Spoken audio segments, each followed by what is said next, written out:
Maitai Tribe Union (MMTU) has urged the Government of India to refrain from engaging in suspension of operations through talks with Kuki armed groups, namely the KNO and UPF, in a secretive manner. In a press release signed by its organizational secretary Takhelambam Parijat,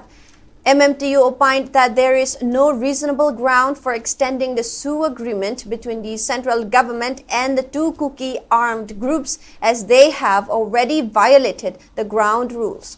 Further highlighting that the Sioux signed between the Manipur government and the Kuki armed groups has been in suspension since the state government unilaterally pulled out of agreement on February 29 of 2024 by a decision taken in the State Assembly. MMTU noted that central government must respect the State Assembly's decision. It added that the central government should take note of the violation of ground rules by the two Kuki armed groups who have been actively recruiting new cadres and waging war against the Maitais, while emphasizing that the central government must refrain from openly supporting such acts of terrorism carried out by the Kuki armed groups, which could distort the federal structure of the state. MMTU raised apprehension that the Kuki armed groups, which had vowed to respect and protect the state's integrity at the time of the signing of the Sioux agreement with the Manipur government, are now demanding a separate administration